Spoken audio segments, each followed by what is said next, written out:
Hey everybody, this is Tracy here with another edition of A View from Tracy's Point, and we are here with the remainder of Ariel Clary's testimony. As I had shared with you guys previously, Judge Donnelly had placed a halt on the transcripts because she wanted to go through them and redact some of the information, and I believe going forward, before the court reporters can release the documents, Donnelly has to read through them first and then make sure that there isn't information that is getting out to the public that should not be getting out to the public. Since it is a public hearing, I'm not sure why we can't hear everything that is being said. And the only conclusion I could come to is that we know that Kelly has another trial following this one in the Northern District of Illinois, and so maybe there is procedural stuff that they are going over in their sidebars and hearings outside of the jury that they don't want released to the public, and that is why she's going through redacting. And if you remember, when I read day one of Azriel's testimony, I told you guys that the first 9 pages of that document was redacted, and we have a similar situation here. And so the document begins in open court outside the presence of the jury. Donnelly, so I just want to make sure, does the defense, do you guys have binders of the exhibits? Yes. And so remember, it was a big issue where they kept asking to see the exhibits that the attorney was showing to Ariel, and I think it also happened in Demetrius Smith's testimony, where they kept asking for the exhibits, and they were telling the defense that the exhibits are in this binder that you have. And then I guess at some point they could find the exhibits, other points they couldn't. So Donnelly is making sure that they have those exhibits. So Canick replied to her, we printed them. Donnelly, right, but did you? I mean, you provided me with these binders. Does the defense have that? Canick, no, we don't have that binder. We generally get it in most trials, but we don't have it. Donnelly, I just want to make sure that you have the exhibits for the particular witness so we don't have to take a pause. Do you have the exhibits for this witness? Geddes, last night I advised the defense counsel, I'm sorry. Donnelly, that's all right. Geddes. Last night I advised Mr. Farinella the particular exhibits that I was using with this witness, so they know the particular exhibits that we're going to use, and they have electronic copies of everything, and I think there's only 4 or 5 exhibits. Donnelly, all right. Geddes, and of course we gave the defense electronic copies of every single exhibit that we are using in this trial. Donnelly, well, I take it's the 3500 material and the discovery as well. Geddes, and it's also provided in discovery. Donnelly, all right.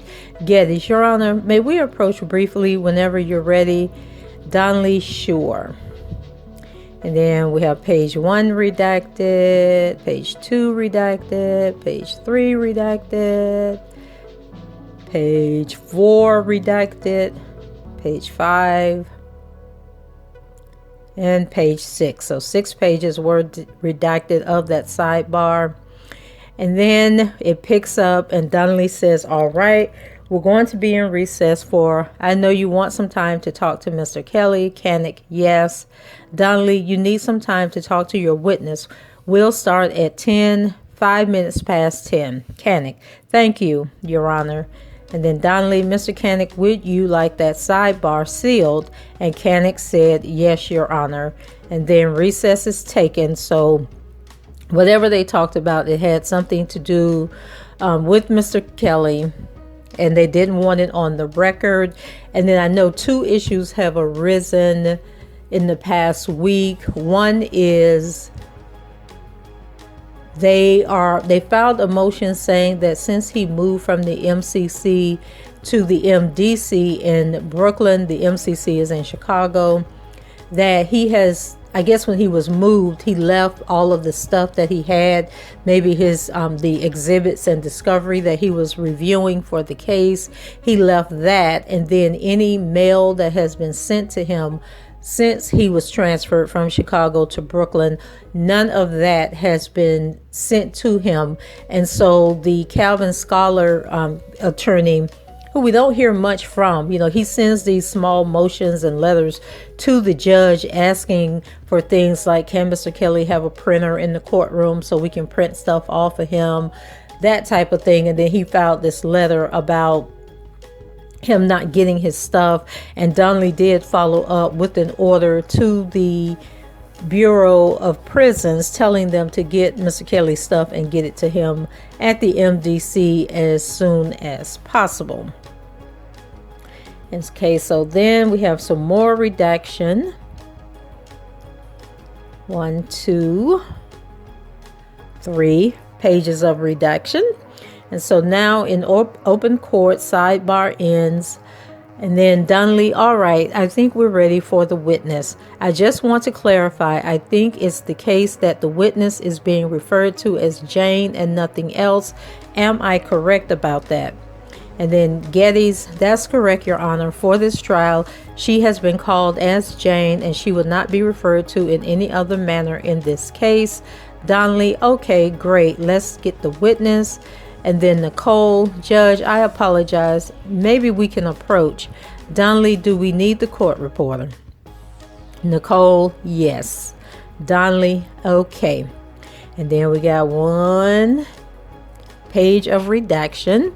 And so we're back in open court outside the presence of the jury. Donnelly, let's get the witness, please. Becker, Judge, can that be sealed, that conversation? Donnelly, it already is. And then the witness resumes the stand. Donnelly, all right, let's get the jury, please. The jury enters.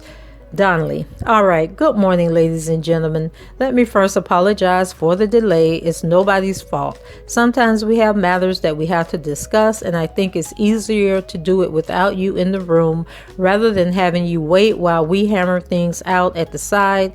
So that's the reason for that. But we are ready to continue with the direct examination. Go ahead.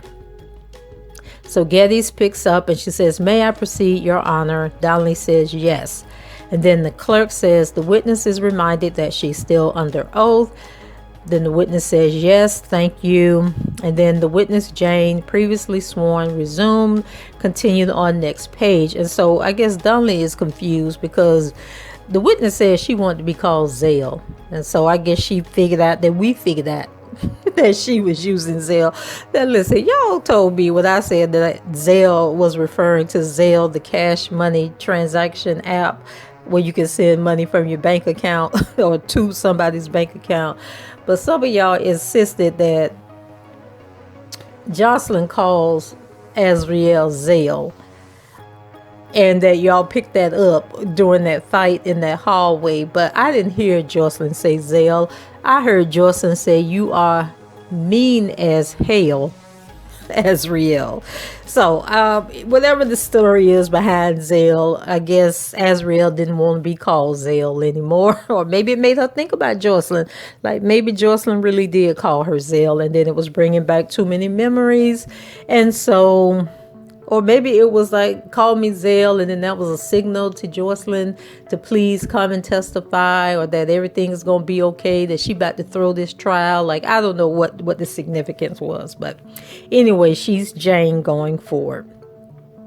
So we're now under direct examination, and Elizabeth Geddes is questioning. And if you haven't seen the previous videos that I've done where I'm reading the transcript, when a question is being asked, it is the prosecution, in this case, Elizabeth Geddes. And when the person is answering, it is the person on the stand, which is Ariel.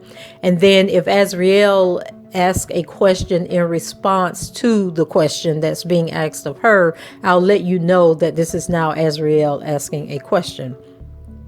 So let's move forward. So Getty says, yesterday you testified about some of the defendant's assistants who helped out with his female guests, including yourself. Is that correct? Yes. Can you describe some of the matters in which some of the defendant's female or assistants who assisted his female guests would do? They would basically, everything was at his discretion, but for the most part, any type we needed food or toiletries, or we just couldn't get in touch with the defendant, you would reach out to them. And when you say that it was at his discretion, what do you mean? Meaning that he would tell us, when we could text and when we could not. The only time we couldn't is when there was an emergency. We couldn't get in touch with him. I'm sorry, when you say the only time we couldn't, what did you mean by that? Meaning, if it was an emergency and we could not get in touch with him, meaning he wasn't answering his phone. And what would happen in that event? What would you do then? I would just say, can you please get in touch with Mr. Kelly? And you would then reach out to his assistants. Yes. I want to make sure I understand. When you said the only time you would do a certain thing, what are you describing? Just in case it was like an emergency, like let's say, as an example, if my cycle came on and I needed if my cycle came on and I needed tampons, or I needed to get in touch with him about something very important and he wasn't answering his phone. And what would you do in that event? I would say, can you let Mr. Kelly know to check his phone? And if it wasn't an emergency, what contact would you have with the defendant's assistants? None. And ultimately, who paid those assistants? The defendant. And who was ultimately in charge of them? The defendant. Yesterday, you testified about a video that you made, and this was the one where you testified about eating feces. Is that correct? Correct.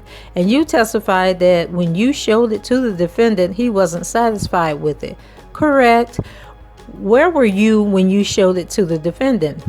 He was actually in the studio and he had taken it with him, and he had came back and he had said that he had watched it and that I wasn't into it enough and that I would have to redo it.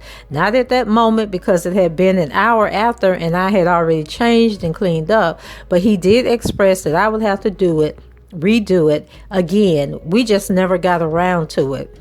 How convenient, Ariel. And was there another time when the defendant asked you to do it? He did not, and I did not remind him. And just to be clear, when you said that he took it and looked at it, what were you referring to? The video. You testified yesterday about video recordings that the defendant made using his iPad. Can you explain the time, just the frequency with which the defendant made those videos when you were 17? Here we go, y'all, with the 17. I was very frequent. And can you explain when the defendant would make a video and when he would not make a video of the times where you engaged in sexual contact with the defendant?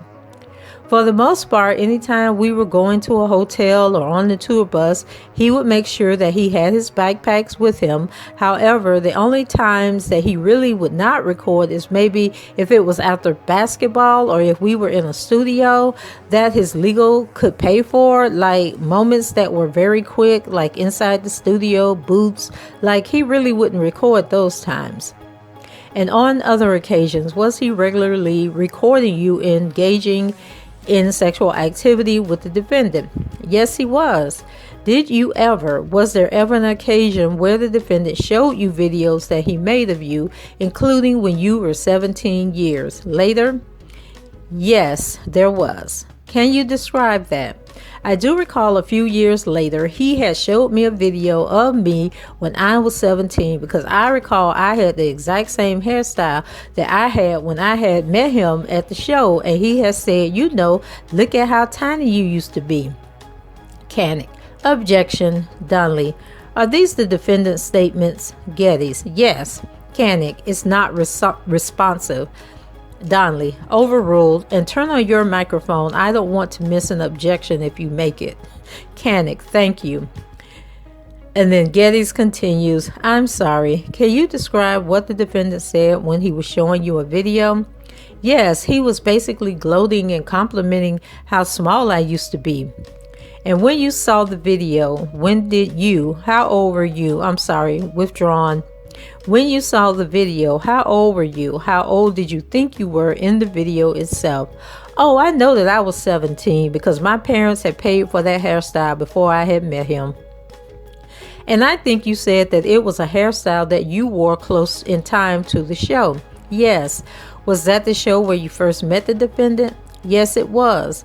When, if ever, did the defendant ask you to make a video recording of you saying something negative about yourself?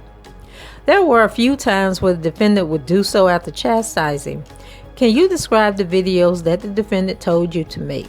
Yes, usually after he would chastise me in the midst of me still crying, he would usually record me and he would tell me to walk back and forth and say that I was stupid and that I was dumb and that I was so sorry, Daddy. Okay, I'm not gonna say nothing. Let me go on with Geddes. And on how many occasions did the defendant tell you to make videos such as that? It was not that he would make me make videos like that. It was usually after a chastising. If he was turned on in that moment, he would personally pull out Canick, objection, Donnelly, overruled, an iPad and recorded himself. And whose idea was it for you to say what you were saying on the video? The defendant. Geddes. One moment, then there's a pause, and then Geddes comes back. Without saying who, were you aware of whether the defendant asked other women to make similar videos? Yes, I was. And how did you become aware of that? The defendant would show me other videos of women also crying and saying very similar things about themselves. And I'm showing what's in evidence as Government Exhibit 76. Was that one of the women who you saw in a video saying something negative about herself? Yes. Over the course of your 5 years with the defendant, what, if any, restrictions did he put on you having contact with members of your family? Eventually, I could not talk to them at all because they just would want to know of my well-being, which was something that he really did not want me to disclose. What, if anything, did the defendant advise you to share with your family? He only told me to talk to them about how I had been and things pertaining to like nails, hair, the city that we were in. However, any personal questions pertaining to like abuse or other girlfriends, he would tell me to hang up immediately. And are you referring to personal questions about abuse and other girlfriends of the defendants? Yes.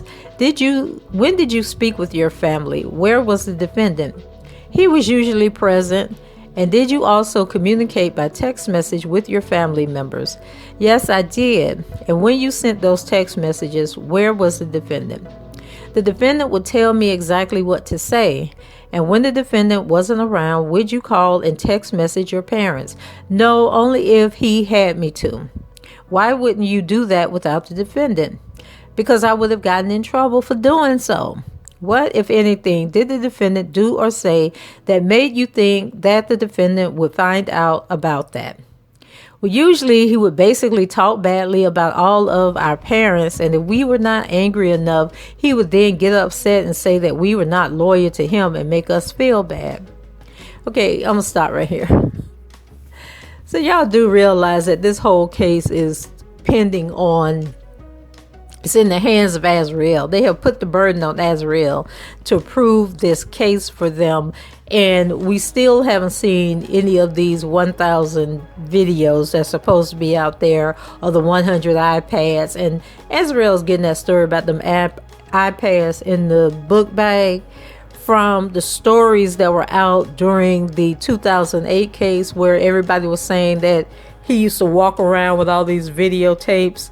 And I think it might have been Lisa Van Allen that started that story about he would walk around with all the videotapes in a backpack everywhere he went. No matter where he went, he had this backpack with him.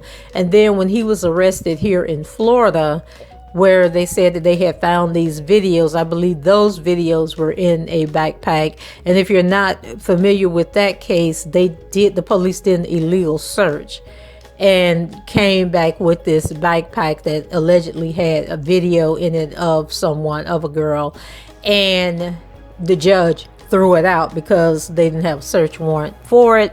And so we don't know what really was the truth, and they had to return the videos. Now, I'm not sure if they made copies of the videos before they returned them, if that was the case, or if they were allowed to do that. But in any event, that's what happened. And I think that Ariel is mimicking that story, where she's telling everybody to say that he was walking around with these iPads. And then what the prosecution is doing, instead of showing the videos that, she's alleging were on these iPads, they are making her say that she saw the videos. And because she saw the video, she can identify who was in the video. You get what I'm saying? So it's secondhand information, but it's eyewitness testimony at the same time. And that's how they're pushing this stuff through. And hopefully the jury is smart enough to see that this is what's going on, and that the jury actually wants to see some physical evidence. They want to see some videos, not this hearsay. So then Getty's next question was there anything that the defendant did that made you think that he would find out if you violated one of his rules and reached out to your family? Yes. What did he say? He had expressed that he had engineers who knew how to get inside the phones and go to the cloud and see who we have been talking to. Now, to your knowledge, did the defendant ever do that, or did the defendant's engineers ever do that? I don't know. When you say the defendant had engineers, what do you mean by engineers? His studio engineers. They did a lot of stuff pertaining to his gadgets and stuff along with this, like studio time. And when you say gadgets, what are you referring to? His iPads and phones and stuff. Did you learn the names of the defendant's engineers? Yes. What are their names? Ian and Abel. How did you learn their names? From the defendant. Were you introduced to either Ian or Abel? And it might be Ian. I-A-N. Is that Ian? I don't know. Never. Were you in Ian or Abel's presence? Yes, I have been in their presence a few times. Getty's. I'm showing the witness only what's been marked for identification as Government Exhibit 49. What is shown in 49? This is one of his engineers. However, I don't know their names. The only time I had seen them was in studio sessions, and their back was towards us, so we never saw their faces. Okay, Ariel. Okay, I'm sorry. Do you know how many engineers did the defendant have that you know of? It was 2, and they were Caucasian. Now, who uses Caucasian? They white, girl. They're white people. So I do know that this is one of them. Okay, but you don't know his name. Yes, I don't know his name. The government offers 49. Donnelly, any objection? Canick, yes. You just testified that you never saw his face. Donnelly, do you want to voir dire this witness? Canick, yes, Your Honor. Donnelly, okay. So they have a voir dire examination by Mr. Canick. And then he asks the question, you just testified that you never saw the face of the engineers, am I correct? I was not allowed to look at me, and yes, that's not my question. My question is, you just testified and told the jury that you never saw their faces, am I correct? I would see the side views, yes. And you testified and told the jury a short while ago that the only thing you could see were their backs. Am I correct? Well, there were times where they would bring the defendant coffee so I could see their face just very briefly. So what you told the jury a short while ago, Donnelly, do you want to voir dire on whether she recognizes him? Let's not do cross right now. Canick, I'm anxious. Then Ariel replied, I know that. If you're asking me do I know if this is I do? Canic, there's no question. Donnelly, just let him put a question to you. You testify that you don't know the names of the individuals. I do not. And you testify that your recognition of this person, well, sorry, I actually do know the names of them. I just said it, Ian and Abel. Donnelly, do you know which one is Ian and which one is Abel? No, that I do not know. Canic, objection, Judge. Donnelly, are you still objecting? Canic, yes. Donnelly, I just want to make sure that I understand. Do you recognize this person? And I just love how Donnelly just be interrogating the witness her own self. Like she don't think that the prosecution or the lawyers or the defense team is asking the right question. And then she just started asking her own questions. Like, I need y'all to get to the point, and I need y'all to get to the point quickly. So Ariel replied, because he would bring the defendant coffees. However, if I saw him, it was a very quick glimpse. It was not because I was trying to look at him. Donnelly, okay, but the question is this one of the people that you saw? And then she cut Donnelly off and said, yes, it is. And then Donnelly continued, at the defendant's recording studio.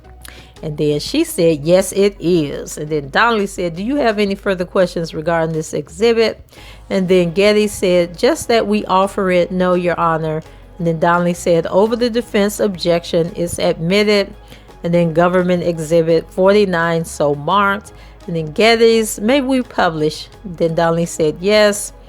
And so then Getty says, I am now showing the witness only what's been marked for identification as government exhibit 50.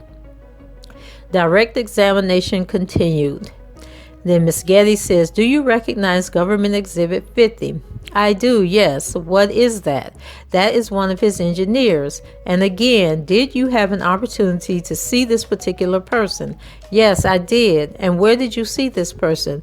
Usually in the control room. And when you say control room, what are you referring to? The studio. And is that where the defendant's engineers worked? Yes. Do you know this individual's name? I do not know him by their names. Okay.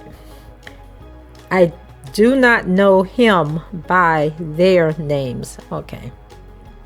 They would usually work together side by side. So when he would say Ian or Abel, objection, this is not responsive. Overruled. She doesn't know his name. Overruled. And then Geddes tells her to please continue. They work together, so usually they would do 16 hours. So whether he called them Ian or Abel, I wouldn't know the difference between the two, but I was able to see them. Geddes. The government offers government exhibit 50. Canic. Same objection, Your Honor. Overruled. Government exhibit 50, so marked. Mr. Canic, I know I sound like a broken record. I can't hear you if you don't turn on your microphone. Thanks. Geddes. May I publish? Thank you. What, if anything, negative did the defendant say about your parents? He would say that we were basically worthless and that we did not mean anything to them. And when you say he would say that we were worthless to them, who is the them in that sentence? Me and the other girls. Okay, and who did the defendant say you were worthless to? He would say it to us. But who was he saying believed that you were worthless? Our parents. What else did the defendant say negative about your parents? He would basically say that they had sold us to him and that they had basically given us to him and that they did not care for us and that we were in a better situation with him.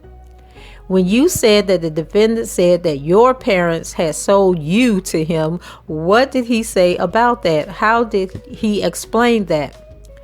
He had confided in me that the previous manager under the name of Mace had given my parents a few bricks and in return for me. And when you say bricks, what are you referring to? Narcotics. Now Ariel know good and well that her dad has a criminal record for drug dealing, and he's also a federal informant, or was at one point, and I hear that once you are one, you won for life. But in any event, Why is she trying to implicate her parents with dealing with narcotics? And where did Mace get these narcotics from? And what were the narcotics? Are her parents on drugs? Because why would they be in need of narcotics? But anyway, Geddes continued and said, and who provided this information to you? Now, I know this is some hearsay. And then she says, the defendant. Do you remember approximately when the defendant said that to you? This was years later, around the time when the majority of the things had come out about cults and multiple women. Fair to say that was several years after you had been staying with the defendant. Yes. Geddes, I'm showing the witness only what's been marked for identification as Government Exhibit 68. Do you recognize the individual shown in Government Exhibit 68? I do, yes. Who is that? This is nephew. And when did you first meet nephew, or did you meet nephew? Yes, I did. When did you first meet him? I don't recall initially when I first met him. Who introduced nephew to you? The defendant. Okay, the government offers Government Exhibit 68. Donnelly, any objection? Canick, no objection. Donnelly, okay, that's in evidence. Government Exhibit 68, so marked. Geddes, may I publish? Donnelly, yes. Now, you said that you knew this individual shown in Government Exhibit 68 as nephew. Who referred to this person as nephew? The defendant. Without saying it, do you know this individual? Is that a real name, nephew? No, that's just what the defendant called him. Do you know this individual's true name? I do not know. And other than nephew, do you know any other names for him? No, that's the only name the defendant will call him. Do you remember what led to your meet the defendant introducing you to nephew? He had been expressing someone that he wanted to meet under the name nephew. However, the first time that I do recall being with him was a punishment. Before you describe what the punishment is, do you remember what led to the punishment? Yes, I had been pairing off, which was one of his rules that I had broken. And when you say pairing off, what do you mean by that? Meaning that me, she pauses, even though me and the other girls all lived together and spent a majority of our time together, there were specific things that even we cannot talk about together, like unless it was like things that he would consider innocent, like hair, nails, TV shows. If there was anything outside of that, we would get in trouble for discussing it. So, for example, what would be a type of thing that you understood you were not supposed to discuss with the other women living with the defendant? Anything about my family, anything about my previous life before I met him, or anything that I was doing beforehand, and also like other personal relationship. And when you say our personal relationship, whose relationship are you referring to?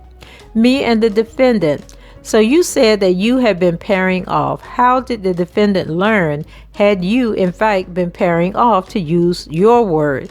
Yes. And how did the defendant learn about that? Because I told him.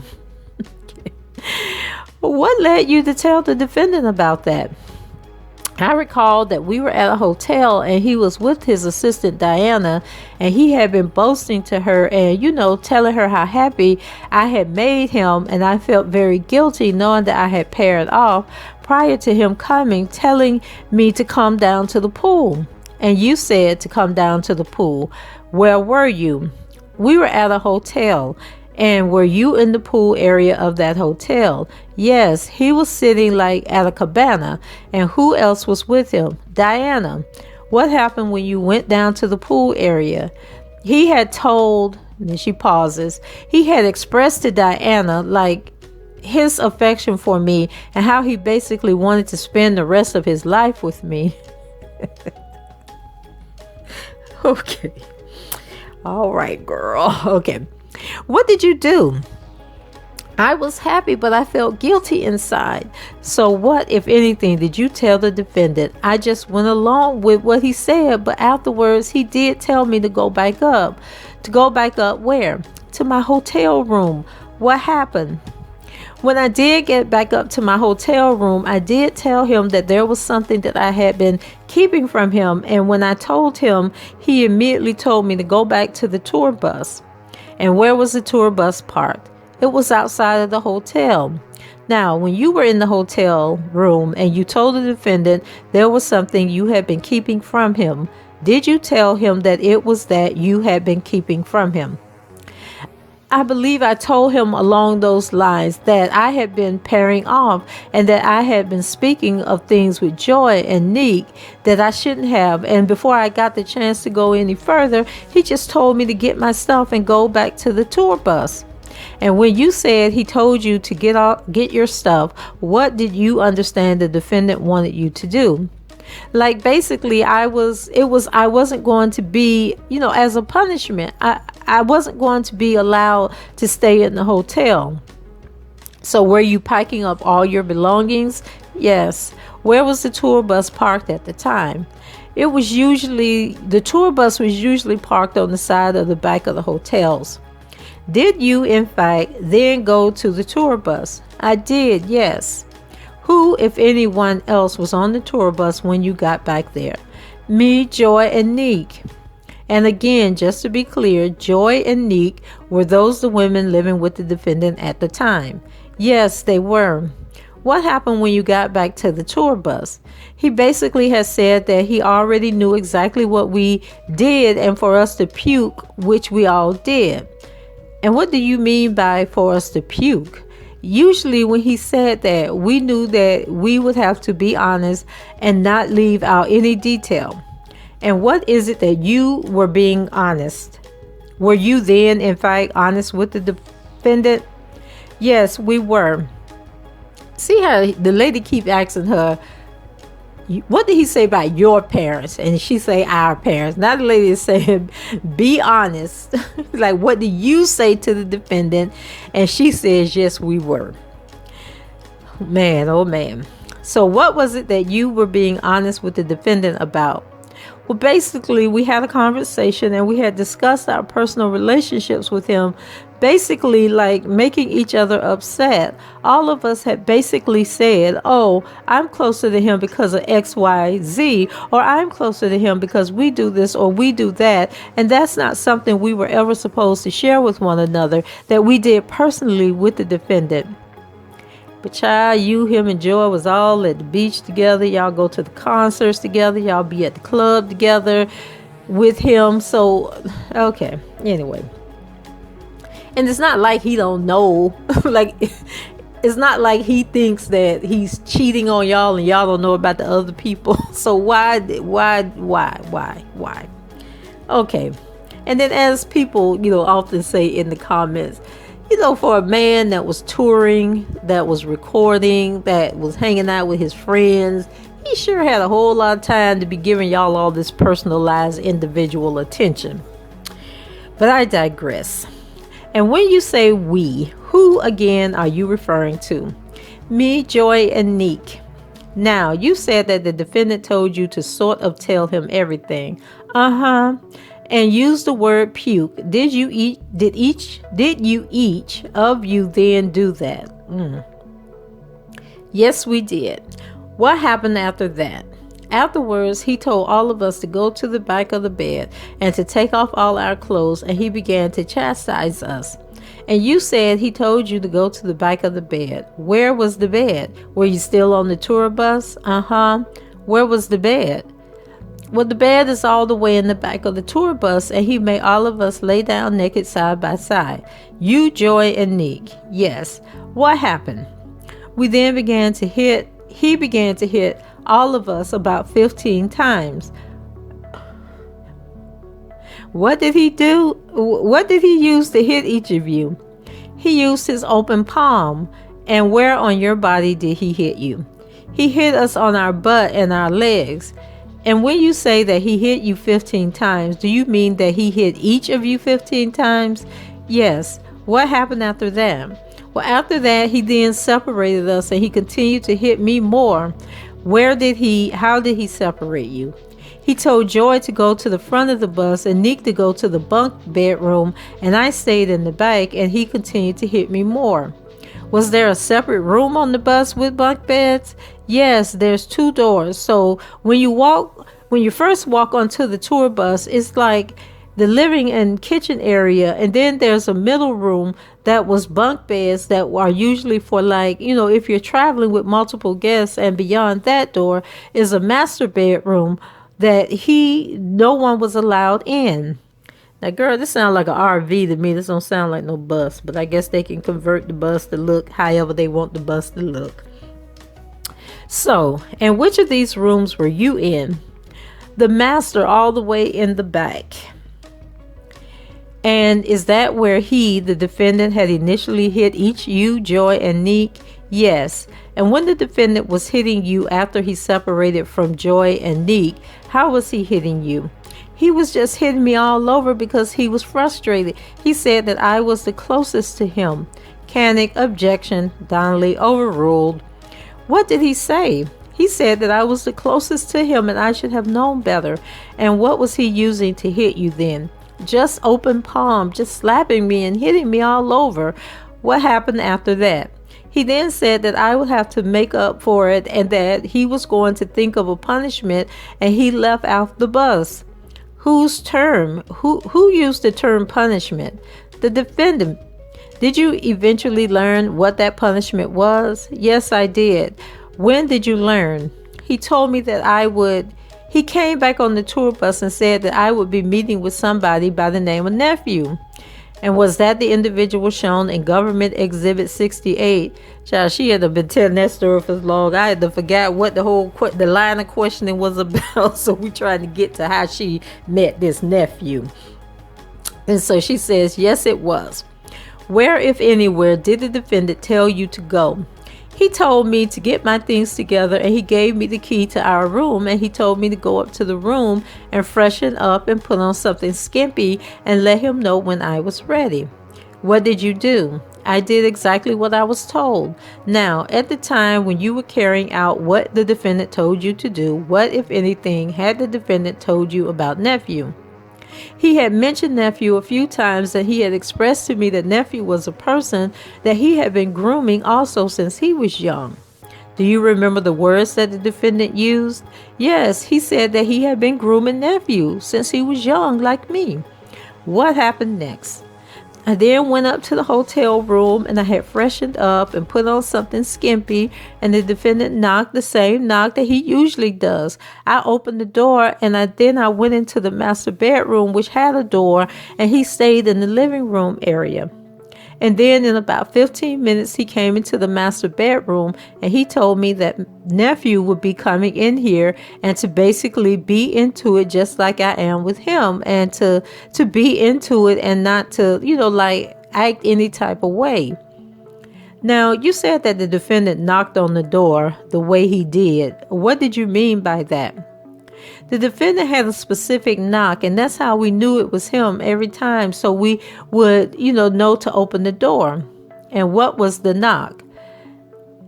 And then I guess Ariel started doing the knock because it says indicating. So let's see. Okay, maybe that was the knock. Okay. So Donnelly, do you want to describe that for the record? Geddes, I can try. Let the record reflect that the witness just did a knock of 4 separate knocks in a little bit of rhythm. Is that correct? Yes. Donnelly, I think it was 6. Okay, wait a minute. Let me see if I can get it, y'all. I bet that's what Kales did. That's like a beat that you learn the first time you take band in elementary school. So anyway, child, let's move on. This girl is so funny. So Donnelly says she heard 6 knocks. Getty said it was 4. And then she said, do you want to do it again? And then Azriel said 5. And then she did the little knock again. And then Getty said 5. Sorry about that.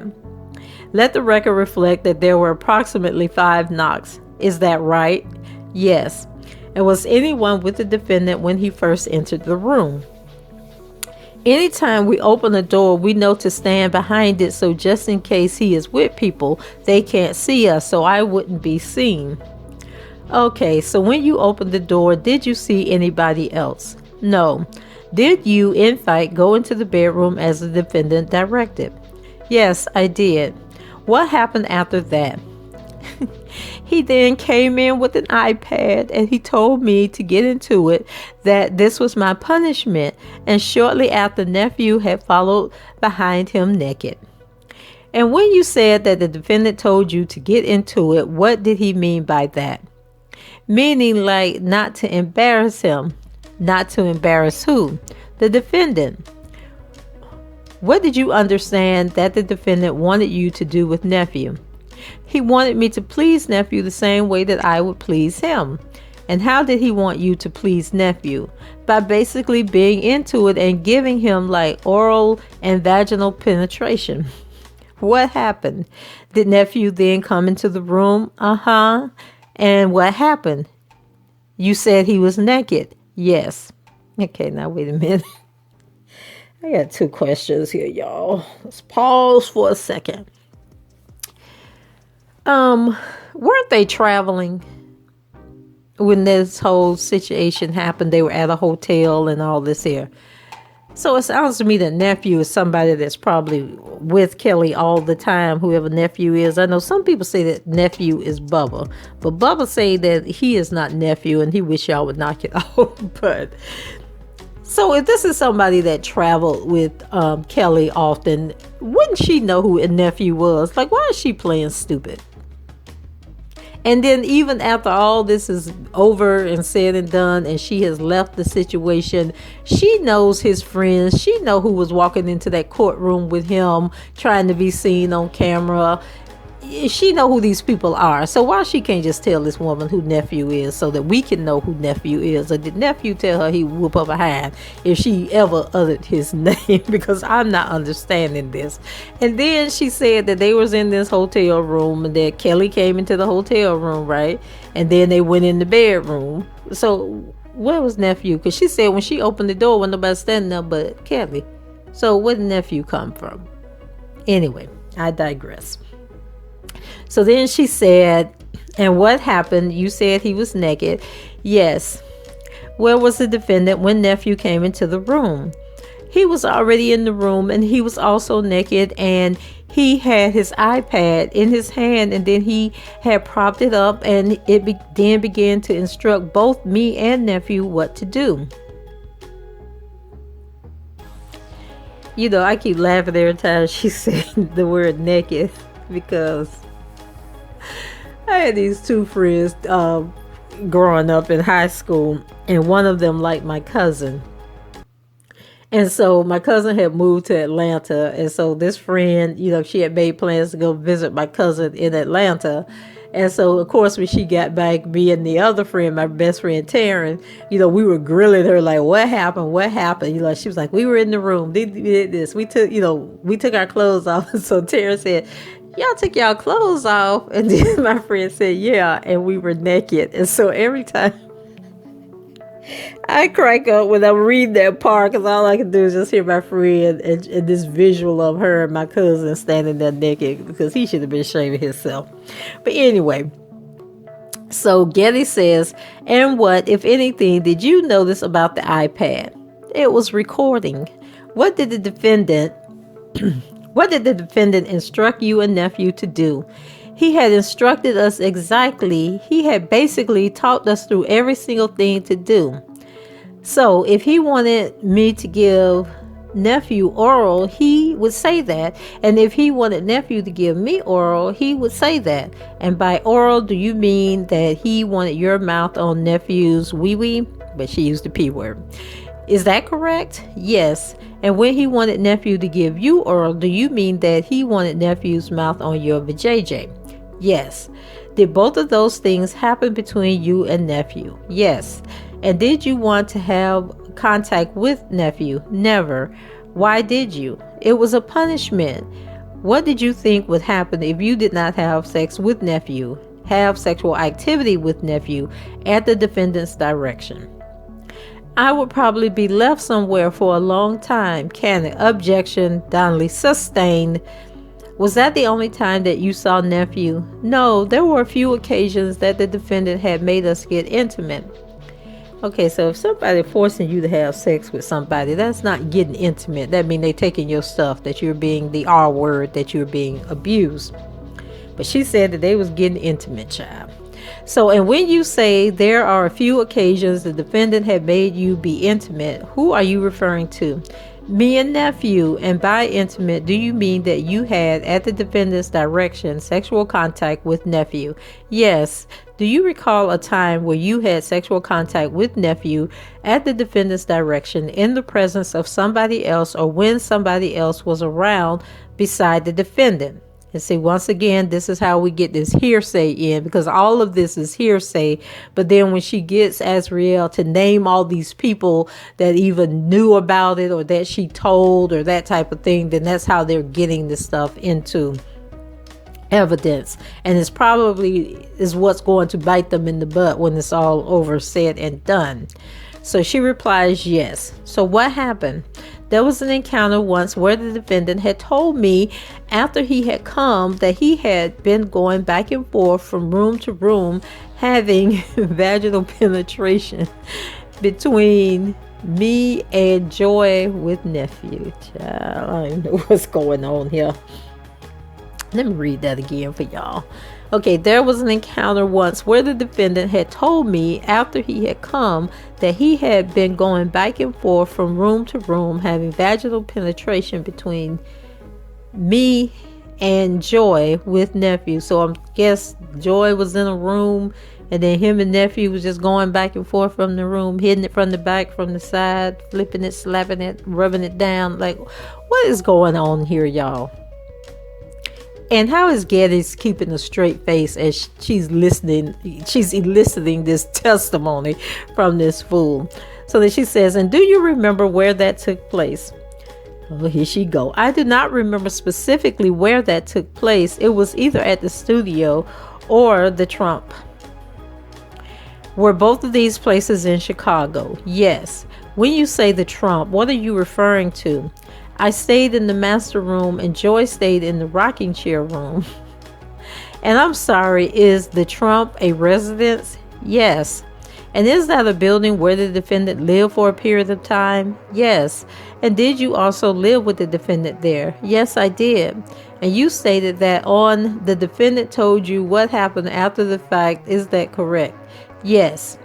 When that happened, did you know that Joy was in the whether it was the studio or the Trump at the same time as you? No, he just coming in the room every 10 minutes. And who was it who had come in the room every 10 minutes? The defendant and nephew.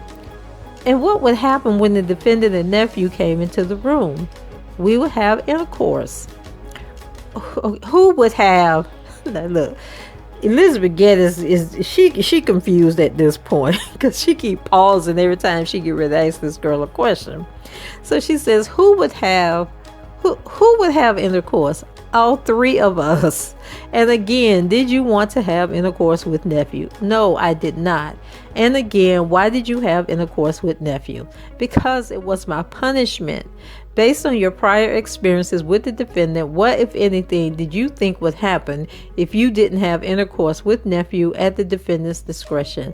I would, and then Canick, objection. Donnelly, I'll sustain it as to form. The question is, why did you do it if you didn't want to? Because I would have gotten chastised regardless, so it wouldn't have made a difference. And you testified about 2 different times when you had sexual contact with nephew at the defendant's direction. Were there other times as well? Oh, yes. You testified yesterday that there was a time when you were living with the defendant and multiple women. Over time, did some of those women leave the defendant? Yes, they did. And as of July of 2019, who, if anyone, was still spending time with the defendant? I don't necessarily recall the exact timeline of when everyone left. However, in 2019, I believe it might have just been me, Joy, and Meek, or Meek could have possibly left already by then. Y'all, who is Meek? She keep talking about, I thought she was confusing, like the court reporter was accidentally putting Meek when she actually was saying Neek. But so there really was a person named Meek. So does anybody know who Meek is? So then Geddes goes on and says, was there a time when Meek did in fact leave the defendant? Yes, there was. And the defendant you testified earlier yesterday about who you called V, did she too leave the defendant? Yes, she did. And Juice, did she too leave the defendant? Yes, she did. Over the course of the time, the 5 years that you spent with the defendant, did the defendant continue to chastise you? Yes, he did. I'm showing the witness what's been marked for identification as government exhibit 457, 458, 459, and 460. May I approach you, Your Honor? Yes. Counsel approaches the witness. Do you recognize the exhibits that I just showed you, 457 through 460? Yes, I do. Generally speaking, what are they? They are letters that I had written to the defendant, usually times when I didn't have a phone. And why would you write letters to the defendant on those occasions? If I had messed up or did something or broke a rule, I would usually have to write letters. And who were you writing letters to? To the defendant. The government office 457 through 460. Any objection? None. Okay, those are in evidence. Government exhibits 457 through 460 were received in evidence. The exhibit is published. Geddes, I want to begin with government exhibit 457. This is two sides. We're going to start at the first side. Can you read? Is this your handwriting? Yes, that is. Can you read what you wrote in government exhibit 457? At this point, this isn't about making me better. Your pride, sorry, and ego is involved, and you can't forgive me unless I suck up to you, or beg, or plead, or hug all over you to forgive me. When really, as long as I'm trying, you should be thankful. As long as I'm still apologizing and accepting my chastising, you should be happy, because I have to be happy when you don't want to poke me or go out with me. I don't mind accepting my chastising, but I'm not going to get spankings over and over again because my apology isn't up to your standards, or doesn't fill your ego, or doesn't feed your ego, because that's not what it is about. As long as I'm apologizing and turning 457 over, accepting my chastising, that's all that matters. I don't want you to be able to say I'm the reason nothing is being done, because I'm not. I accepted my spanking. You walked out. So this cycle isn't happening because of me. So you can go let Joy go get her passport. You have the charger for your laptop. Joy can check it for you. She has an email, so she'll know how to work it. I don't want to be why everything is at a halt. Do you mind moving it up a little bit? One moment. I'm just really tired of arguing over stupid things that don't even matter. Things that if this was someone else, you won't even question it. Yeah, everything with me is a problem. And I am desperate to make us work, but I just don't know what else to do to fix this. Now, do you remember writing this specific letter? I don't remember what had transpired, but I do remember writing this letter, yes. How regularly did you write letters similar to this one? Almost every 2 to 3 days. And looking back to the first side that you read when you said, as long as I'm still apologizing and accepting my chastising, you should be happy. What were you referring to in that? Meaning that sometimes when I would apologize, if it didn't stroke his ego enough, an apology wouldn't suffice enough at all times. And what did you mean by chastising? Meaning like a spanking. And on the back of this, you referenced Joy. Is that the Joy who you previously testified about and identified in a photo? Yes. I'm now putting government exhibit 458, which is in evidence on the screen. Can you read that to the jury if you can see it? I don't mind getting chastised, but I'm not going to get a spanking, apologize, and then go through it all over again, because my apology isn't good enough, or I don't beg you to forgive me. If Joy said I'm going to make a call in here or step out, and she said step out, you wouldn't have asked her why. You wouldn't have asked her why. you wouldn't have gotten upset or anything. Yet me, everything I say or do is always blown up, and it's stupid stuff. It doesn't even matter. And then when my apology isn't up to your standards, the cycle starts all over again. And there's an arrow, and I'm going to turn it over. This isn't teaching, and I'm just tired of this same cycle. Every time, I may not hug you or beg you to forgive me, but an apology is an apology, and I don't know what more you want from me. I've apologized now. We have to go through this all over again because you still feel some type of way when it's not about either of our personal feelings. It's about me trying. Now, the top of that second page that you read, you wrote, "That isn't teaching." Yes. Had anyone used the word teaching, the defendant saw chastising as teaching. How did you know that? He would say that. And what is it that you understood the defendant meant by that? It was to help me. The chastises were to help me. To help you do what? Remember the way to act and be. According to whom? The defendant. I'm now showing you what's in evidence as Government Exhibit 49 and 459. I'm sorry. What is on this? What is shown on this front page? A book. And if I flip it over, is there writing there? Yes, there is. Do you remember, and just to be clear, each of the letters 457 through 460, you testified that those were letters written by you, correct? Yes, they are. Do you remember why you were writing on a book cover? Because I had no paper. And sometimes if I didn't have paper, I was left somewhere, he would say to figure it out. So I would just have to write on anything I could find. Can you read what you wrote in Government Exhibit 459? I said, the things you get angry over, you wouldn't even care about if it was someone else.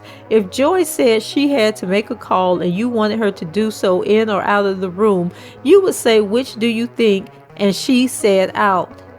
You would say, okay, then, and drop it and leave it alone. Yet with me, a million extra questions that don't even matter. I'm not happy. I'm not being fulfilled sexually. And on top of that, I'm getting spankings nearly every day. This isn't what I want my life to be. And I know you don't want this either. When you said in here that I'm getting spankings nearly every day, what are you referring to? The defendant was hitting me every day. And finally, I'm showing you what's in evidence as Government Exhibit 460, and I'm just going to start by just holding it up. What is it that you notice about 460? The paper is torn in half. Yes. All right, just so the jury can see. All right. And then I'm going to put these two pieces of 460 back. Can you read that, please?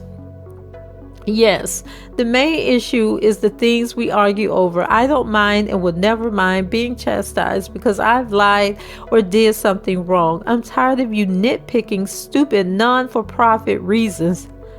Notice she said non-for-profit reasons to start an argument. This started because you asked me where I thought I should have the call, which is so stupid. Then it led to you asking me why, which is when I lied, and I got a spanking and apologized. Then you came in here and wanted to argue because you thought I text you because Joy texted you. I don't want to be with anyone that is on edge looking for something to argue about, because that's exactly what it feels like. And if you argue with me and nitpick everything I do because I lay or sit the closest to you, and then I don't want this. I mess up enough too much on my own for you to. I'm going to turn it over.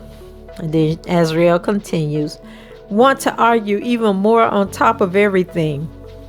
Because whether I choose to feed your ego or not, whether I have a little bit of remorse or overflowing with remorse, an apology is an apology, and I don't want to be with anyone that has a problem or challenges me on everything I do. At this point, it's just nitpicking and too many arguments over dumb stuff. And if you nitpick because I lay with you or I'm the closest to you, I don't want it. I don't want any of this. That means you're starting arguments purposely because I'm the closest to you, or because I want to be the closest to you. I mess up enough on my own, so for you to do this continuously on top of me messing up is just too much, and I don't want it for you at all if this is what I have to go through. Now, to be clear, I think on the first page of this, you wrote that I will never mind being chastised because I've lied. But as you sit here today, do you mind being chastised? No. Did you want to be hit by the defendant? No. So fair to say you do mind being chastised. Wait a minute.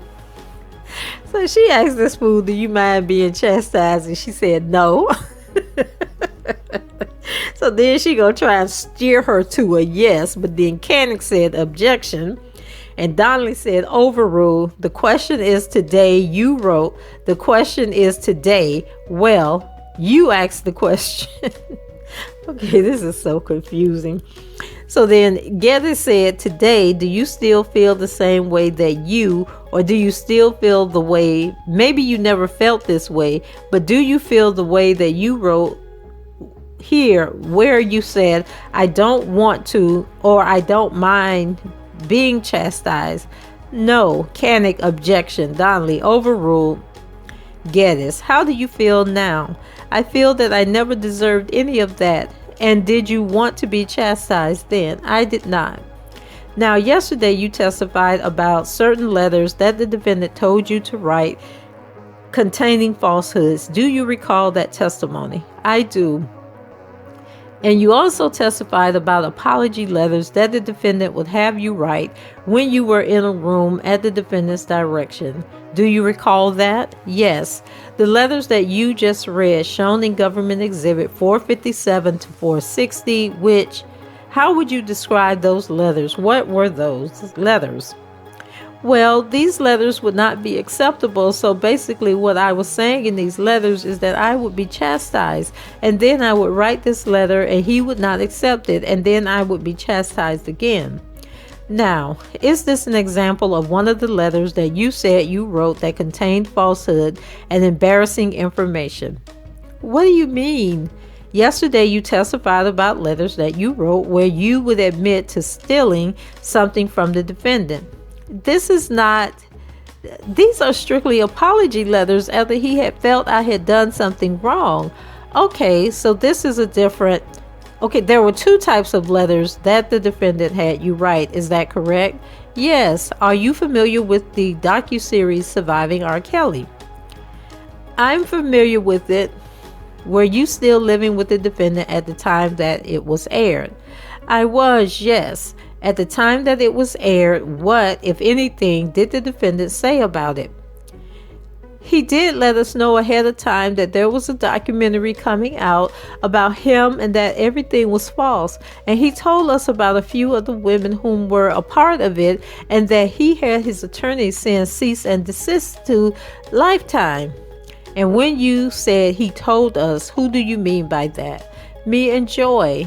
And were you the two individuals still living with the defendant at the time the docuseries came out? Yes. What, if anything, did the defendant tell you to do if the docuseries came up while you were watching television? We were to immediately change the channel. And while you were with the defendant, did you watch the docuseries? Never. Did you and the defendant discuss making any public statements following at the docuseries? No, he had expressed to us that if there ever came a time for us to speak and stand up, would we? And we said yes. Did he explain what he wanted you to do? No, he never said that we would actually be publicly speaking. What, if anything, did you do to prepare for a hypothetical time when you would make a public appearance? Weeks prior to that, he had began telling us and making us answer questions. And just to be clear, who is the he in that statement? The defendant. Who is the us? Me and Joy. When you say he had you answer questions, what do you mean? He would have us, when he was around us, he would ask us questions. And when we were alone, he would tell us to write down questions and write down our answers towards them.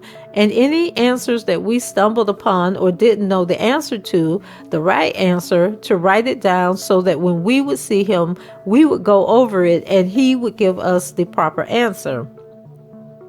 And was the proper answer always the truthful answer? No, it wasn't. Did you eventually make a public appearance? We did, yes. What did you make a public appearance on? Gayle King. Where was that filmed? At Trump Towers on the hotel sides. And at the time that you made the appearance on Gayle King, where were you living? At Trump Towers on the residential side. So fair to say there were two parts of Trump Towers. Yes. One side was the residence and one side was the hotel side. Yes. Where was the defendant? Let me back up. Who is Gayle King? I don't know too much about her. I just believe that she's a news anchor. And was it a TV appearance or a radio appearance or something else? It was a TV, and so it was filmed. Yes. And where was the defendant? Who participated in the Gayle King appearance? The defendant, me and Joy. And when were you, in fact, interviewed by Gayle King? Yes, we were. And when you say we, who are you referring to? Me and Joy. Were the two of you interviewed together? Yes, we were. Where was the defendant while you and Joy were interviewed by Gayle King? He was also present in the hotel room. Were you truthful when you spoke to Gayle King? I was not. What, if anything, did the defendant do during that appearance during the time when you and Joy were being interviewed by Gayle King? He did a coughing. He usually does, which everyone knows to let us know. Canic objection. He was near. Donnelly sustained as to the everyone knows part, but he did a cough.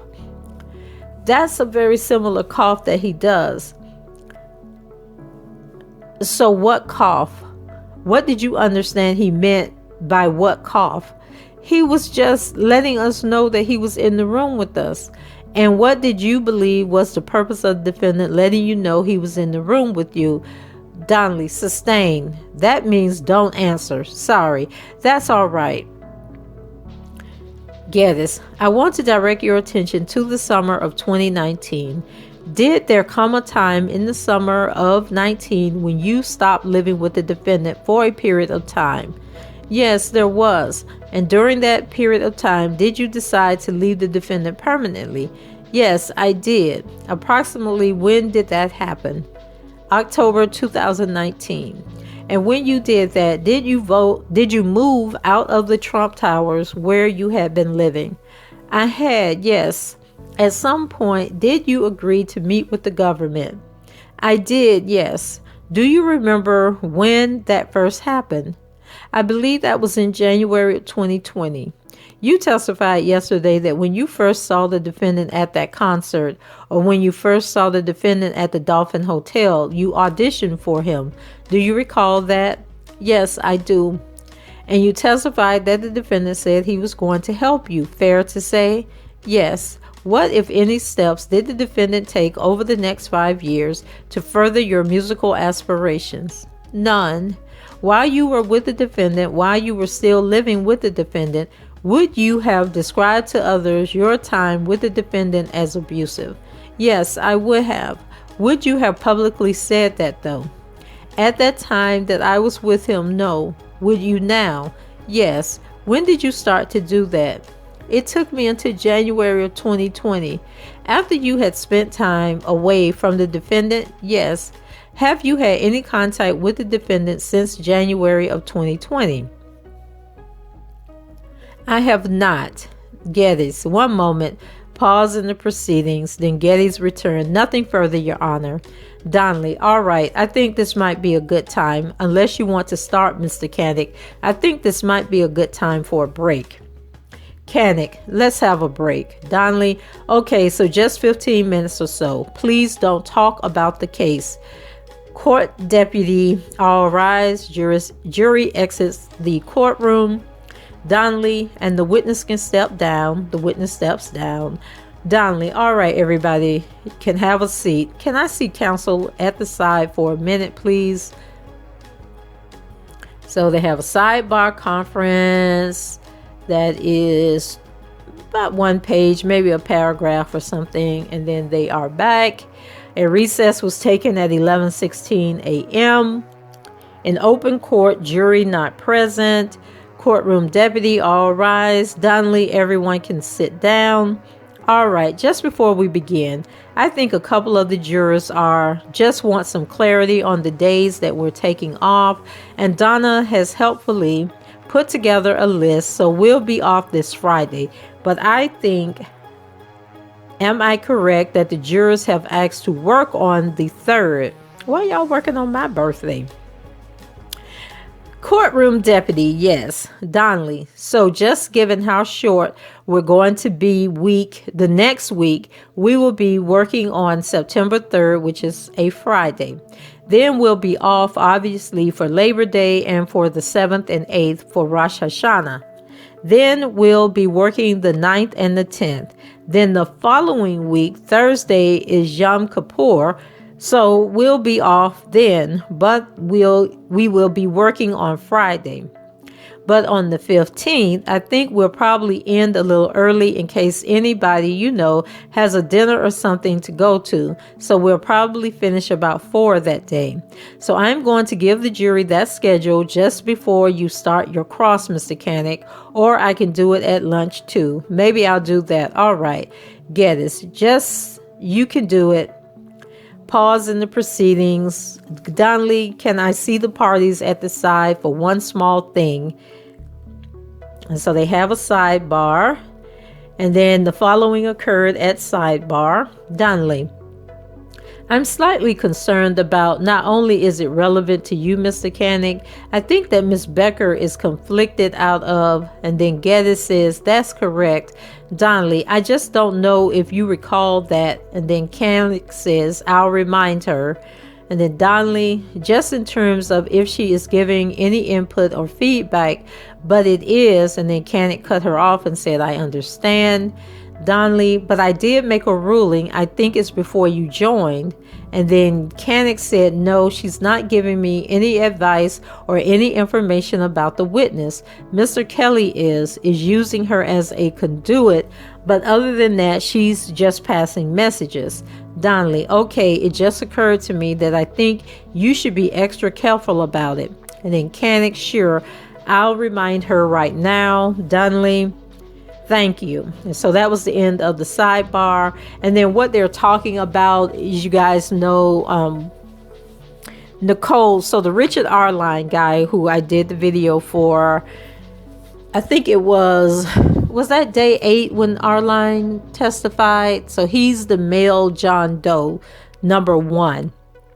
And he was arrested for trying to bribe Ariel, but as he mentioned in his testimony, that the idea to try and bribe her was all his idea, that Kelly had nothing to do with it, and he thought that it would benefit both him and Ariel, whatever this bribe was going to be. So on that phone call, there were multiple people on these phone calls talking about this bribe, listening in, having discussions or whatever about this bribe. And it was recently revealed that one of the people on that call was actually Nicole Blank Becker. And so that led to a hearing, I think it's called a Curcio hearing, where basically the judge is concerned that there is a conflict of interest with one of the attorneys, and then she had to decide whether or not to let Nicole stay on the case or if Nicole would be removed from the case. But Mr. Kelly insisted that he wanted Nicole on the case. Nicole assured them that she didn't really have that much information, but Donnelly was concerned that Nicole was Kelly's attorney and had interactions with Ariel and Joy, and so she might know details and certain information, but then part of her staying on the case is that she could not use that information against Ariel. And so that's where we are at this moment. And so this is a good time for me to stop and end this and make this a part 1. And then when we come back, the next video will be the cross-examination by Canic. So go ahead, leave your comments on this first part. Well, this is really the second part because there's another video with Ariel testifying. So she was on the stand for 2.5 days. So go ahead, leave your comments about this portion. What do you think about Ariel? Has your opinion changed from the last video, or do you still think she's full of it and that she's lying and she is acting and making all this stuff up as she goes? And does Gaddis know that she's lying and making all this up? So anyway, leave your comments below, rate the video, subscribe to the channel if you haven't done so already, and then get ready because part 3 is on the way. I said this was part 1. This is actually part 2. Part 3 will be coming up next. All right. Talk to you guys later. Bye-bye.